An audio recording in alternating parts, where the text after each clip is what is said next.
और अब शुरुआत करते हैं फटाफट खबरों की। कृषि सुधार वाले तीनों नए कानूनों को वापस लेने की जिद पर अड़े किसानों ने आज देश भर में जिला मुख्यालयों पर प्रदर्शन करने का ऐलान किया है। साथ ही किसान अपनी मांगे पूरी कराने के लिए भूख हड़ताल पर करेंगे और बैठेंगे। सिंगुबड़ा पर आयोजित प्रेस कॉन्फ्रेंस में किसान नेताओं ने बताया कि अपने आंदोलन को लेकर उनके नेताओं की बैठक हुई है, जिसमें फैसला किया गया कि किसान सिंगू, चुकरी, पलवल, गाजीपुर समेत सभी नाकों पर अनशन पर बैठेंगे। किसान नेता गुरुनाम सिंह चिडोनी ने कहा कि किसान सोमवार को 8 से शाम 5 बजे तक एक दिवसीय अनशन पर बैठेंगे। धरना सभी जिला मुख्यालयों पर भी आयोजित किए जाएंगे। किसान नेता राकेश टिकैत ने कहा कि हमें नजर रखने की जरूरत है ताकि कोई गलत तत्व हमारे बीच न हो। हमारे सभी युवाओं को सतर्क रहने की जरूरत है। अगर सरकार बात करना चाहती है तो हम एक समिति गठित करके और आगे का निर्णय लेंगे। दिल्ली के मुख्यमंत्री अरविंद केजरीवाल ने कहा कि वो किसानों के समर्थन में आज एक दिन का उपवास रखेंगे। उन्होंने लोगों से भी उपवास रखने की अपील की है। अरविंद केजरीवाल ने कहा कि देश के कई खिलाड़ियों ने किसानों का समर्थन किया है। क्या वे एंटी नेशनल हैं? क्या देश के वकील, व्यापारी एंटी नेशनल हैं? अन्ना हजारे के आंदोलन के दौरान कांग्रेस की सरकार बदनाम करती थी, ठीक उसी तरह किसान आंदोलन को बीजेपी बदनाम कर रही है। किसान आंदोलन के समर्थन में सपा के सभी कार्यकर्ता और पदाधिकारी आज देंगे शांतिपूर्वक धरना। सपा के राष्ट्रीय अध्यक्ष अखिलेश यादव के निर्देश पर होगा धरना।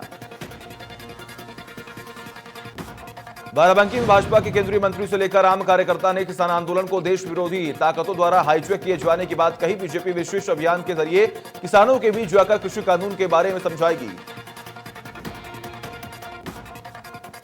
कासगंज में किसान आंदोलन पर ऊर्जा मंत्री का बड़ा बयान। बोले किसान के आंदोलन में दिखे अलगाववाद और नक्सलवाद के पोस्टर आतंकवादी करते रहे हैं, ऐसे लोगों की पैरवी। किसानों के मुद्दे पर महाराष्ट्र के मुख्यमंत्री उद्धव ठाकरे ने बीजेपी पर हमला बोलते हुए कहा किसान ऐसे सर्द मौसम में दिन रात बिता रहे हैं, सड़क पर सो रहे हैं। बीजेपी के नेताओं को मिलकर यह तय करना चाहिए कि वे कौन से किसान हैं जो वामपंथी गई पाकिस्तानी हैं या वे चीन से आए हैं। उद्धव ठाकरे ने कहा बीजेपी हमारे किसानों के साथ अन्याय कर रही है, उन्हें राष्ट्र विरोधी बता रही है, जो हमारी संस्कृति नहीं है। उद्धव ठाकरे ने कहा किसानों से बात करने के बजाय बीजेपी उन्हें पाकिस्तानी राष्ट्र विरोधी कह रही है। यह वही बीजेपी है जो पाकिस्तान से चीनी और प्याज ला रहे, तो क्या अब वो पाकिस्तान से किसान भी लाएंगे? मेरठ में सीएम योगी ने कृषि विश्वविद्यालय में सेंट्रल लाइब्रेरी का लोकार्पण किया। सीएम योगी ने कृषि प्रदर्शनी का उद्घाटन और विभिन्न परियोजनाओं का शिलान्यास भी किया। सीएम योगी ने किसान आंदोलन पर बोलते हुए कृषि कानून किसानों के हित में है। उत्तर प्रदेश के किसान देशभक्त और मेहनती हैं, कुछ लोग रच रहे हैं षड्यंत्र। सीएम योगी ने कहा किसानों के खाद्यान्न में देश को आत्मनिर्भर बनाया है। सरकार करना किसानों की समस्या सुलझाने को प्रतिबद्ध है, कोई नहीं रोक पाएगा भुगतान। सीएम योगी ने कहा किसानों को राम राम, अपराधियों का राम नाम सत्य, किसी को भी बहन बेटियों की सुरक्षा के साथ खिलवाड़ करने की छूट नहीं है। सीएम योगी ने अपने संबोधन में कहा मेरठ से दिल्ली को मेट्रो के जरिए जोड़ रहे हैं, दूरी 45 मिनट में होगी पूरी। बीजेपी अध्यक्ष जेपी नड्डा कोरोना पॉजिटिव पाए गए। जेपी नड्डा ने ट्वीट करते हुए जानकारी दी, संपर्क में आए सभी लोगों से सावधानी बरतने की अपील की। हाल ही में जेपी नड्डा ने उत्तराखंड और बंगाल का दौरा भी किया था। पश्चिम बंगाल के मुख्यमंत्री ममता बनर्जी ने जेपी नड्डा के कोरोना पॉजिटिव होने पर जल्द ठीक और स्वस्थ होने की कामना की। कहा ऐसे समय में मेरी प्रार्थनाएं उनके और उनके परिवार के साथ हैं। जौनपुर पहुंचे deputy CM doctor Dinesh Sharma ने पूर्वांचल विश्वविद्यालय के शिक्षा विभाग के अधिकारियों के साथ बैठक की। बैठक के बाद डिप्टी सीएम एक निजी कार्यक्रम में शोक का संवेदना व्यक्त करने पहुंचे, जहां उन्होंने गरीबों को कंबल भी बांटे।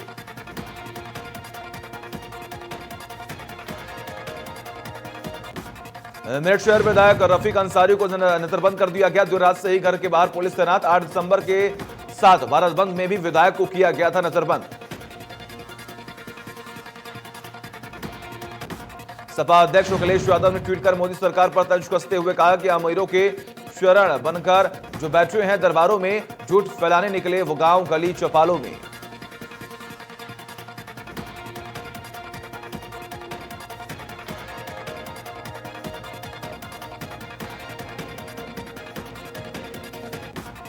यूपी गेट पर आए जामिया मिलिया के छात्रों को किसानों ने वापस लौटाया। पुलिस से किसानों से पूछने पर किसानों के इनकार के बाद पुलिस ने नोकझोंक के बाद पुलिस ने सभी छात्रों को वापस भगा दिया।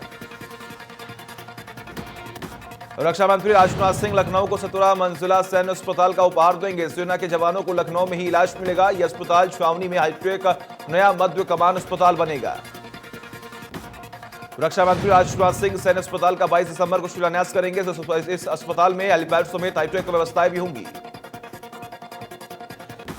महोबा के चुरखारी कोतवाली इलाके में बीजेपी विधायक ब्रजभूषण राजपूत की गाड़ी पर बदमाशों ने लाठी डंडों से हमला कर दिया। हालांकि हमले को समय विधायक गाड़ी में नहीं थे। वही घटना की सूचना पर पहुंची पुलिस मामले की तफ्तीश में जुटी हुई है। कानपुर देहात में अकबरपुर तहसील के अकबरपुर डिग्री कॉलेज में मंडलीय किसान पंचायत का आयोजन किया गया। इस कार्यक्रम में मुख्य अतिथि के रूप में बीजेपी के राष्ट्रीय उपाध्यक्ष पूर्व केंद्रीय मंत्री और उत्तर प्रदेश के प्रभारी राधा मोहन ने पहुंचकर किसानों से संवाद किया। कृषि कानून के बारे में जानकारी देते हुए उन्होंने बताया कि कृषि कानून किसानों के हित में है। अभी सिर्फ मंडी में ही वो अपनी फसलों को बेचते थे, पर उसके बाद उन्हें जहां अच्छे पैसे मिले वो अपनी फसल वहां बेच सकते हैं। लखनऊ में यूपीएसटीएफ ने अंतर्राष्ट्रीय स्तर पर भारतीय रेल के तत्काल टिकट में सेंध लगाकर तत्काल टिकट निकालकर अवैध रूप से कमाई करने वाले गिरोह का भांडाफोड़ करते हुए मुख्य आरोपी को गिरफ्तार किया।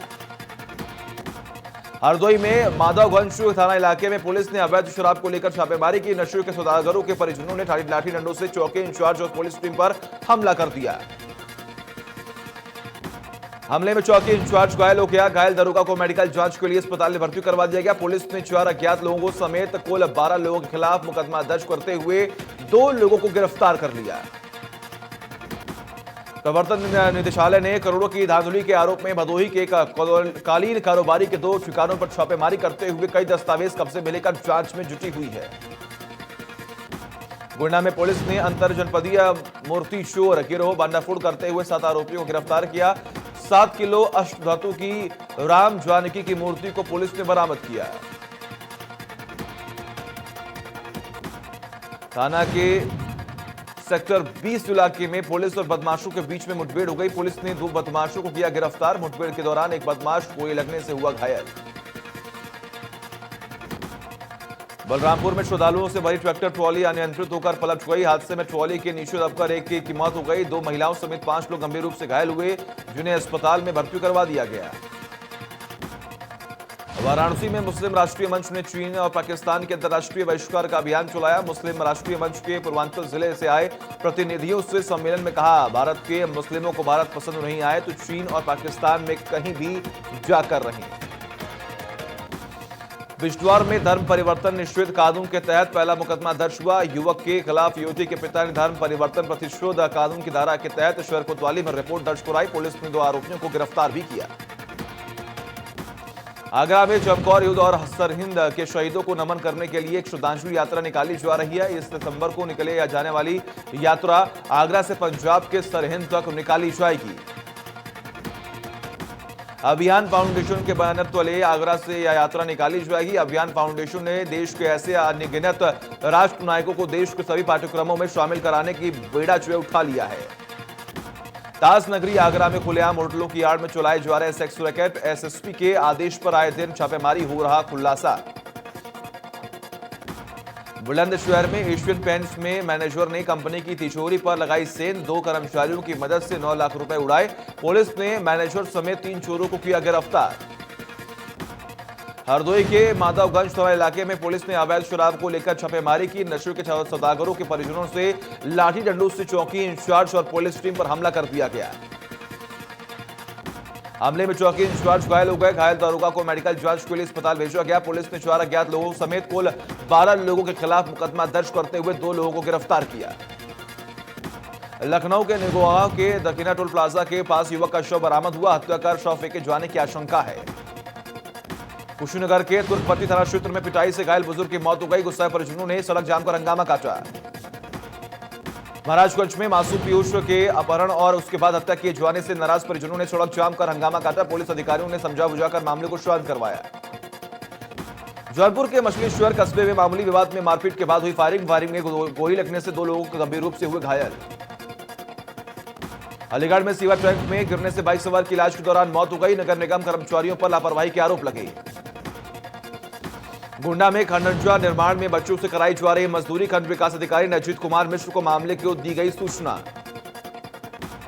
कानपुर के कल्याणपुर थाना इलाके में बारातियों की लड़की पक्ष ने जमकर पिटाई। वही सूचना पर पहुंची पुलिस दोनों पक्ष को थाने लेकर आई, जांच जारी।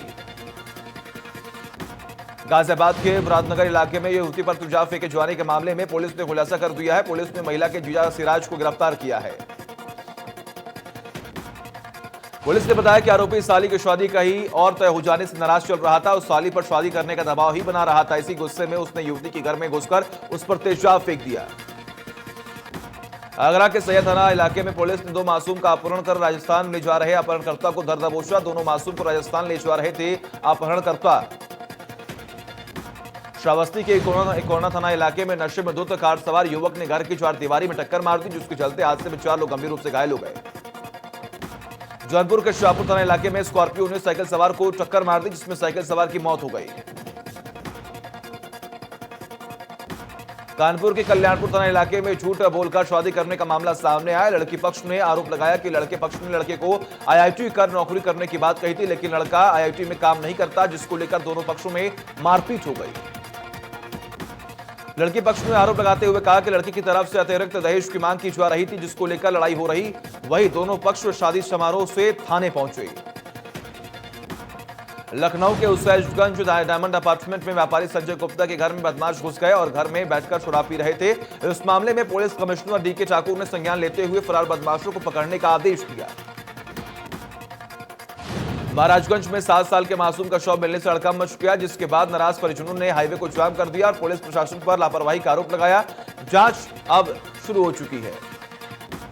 लखनऊ के महिलाबाद नगर पंचायत में बढ़ते दंड से लोग परेशान हो चुके हैं, लेकिन उनके लिए अलाव की कोई व्यवस्था नहीं की गई है। वहीं इंडिया न्यूज ने जब इस खबर को दिखाया तो सो रही प्रशासन की नींद खुली और नगर पंचायत ने 15 जगहों पर अलाव की व्यवस्था की।